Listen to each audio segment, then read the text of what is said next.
So that was chants of "We want Trump," while Governor Ron DeSantis, whose campaign is fledgling, was cooking up some burgers at the Iowa County Fair, or one of the many different events in Iowa where the GOP has been for the last week, really. And over the weekend was no different. We're gonna get into some of the highlights and lowlights, if you will. That wasn't the only thing, however, though, that disrupted Ron DeSantis's just soaring campaign. I mean, it's soaring in the sense that there was a plane that flew over the fair with this on it. If you can't read that, it says "Be likable, Ron," which is very fun. That was right as he was about to, or as he was speaking with Governor Kim Reynolds of Iowa. DeSantis supporters scoffed as the plane flew overhead, reading "Be likable, Ron." Looking up in the sky, Matt Wells, the Washington County chair for DeSantis Iowa operation, muttered that, quote, "Trump people are degenerates." Because they said "be likable"? Also, I think that's pretty sage advice for someone running to be the president of the United States. Don't be weird, bro. Like, that's what I just have, like, I would have an edit on that. Like, don't be weird, Ron. Don't say hungry, Ron. Oh God, that was actually fake. Do you know that? I think that was actually fake. But everything else is real. Putting fingers is real. Speaking to a child with ice cream and telling them that's a lot of sugar is real. Not knowing what to say after you meet someone for the first time. Hey, okay, my name's Bill. Oh, hey, Bill. Doopy doo. As we covered recently, like being at a hotel party, drinking Coors Light and being like, oh, I'm usually in bed by this time. Am I gonna see you guys tomorrow? Cool, can I leave now? Like, he can't be likable if he tried. Seriously. The back and forth, of course, is very fun, but there were some things that were a little weirder. Matt Gaetz was there with Donald Trump, actually, defending him and basically arguing for political violence, as if we needed someone to spell it out for us. Here he is in this beautiful backlit video. Take a look.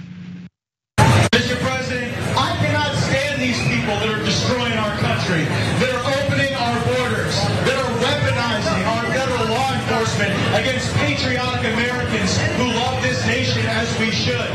We are having a great time at the fair. We love standing with you, but we know that only through force do we make any change in a corrupt town like Washington, D.C. And if you couldn't tell, that sort of like penguin outline of a man, that was Donald Trump there. As Matt Gaetz said, only by force will we take back. You know, it's almost like they need to, descend. Are they talking about like descending on the Capitol building and trying to like stand on the dais? And they need like a dude with like bull horns and face paint. Rayyvana, have I seen that before? Where did I saw that? Was that a streaming show? You know what? It's definitely ringing you some bells for me. I can't quite place it though. Them trying to forcefully undermine democracy. I remember, maybe I have an image in my head of someone climbing up a wall and falling down. Yeah, a few like police officers being hit with an American flag. Right. Where do we see that? That's gotta be, God, that's weird. It's gonna be some show. But yeah, interesting, because there was a poll just recently that basically echoed Matt Gaetz' sentiment. People were asked squarely about their support for violence and if their preferred candidate lost in 2024.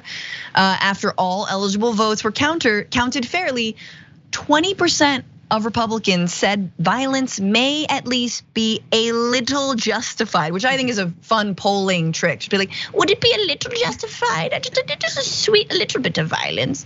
But when they were asked whether violence was justified if their preferred candidate lost because of unfair actions from political rivals, support for at least some violence rose to 37%, which, call it 40%, it doesn't matter. They're just being worded the question a little bit differently, but effectively we saw what happened in 2020. It's all the votes were counted, and then their candidate, who lost, said that there was political interference with zero evidence, as we of course now are getting even more evidence to the fact that there was zero evidence.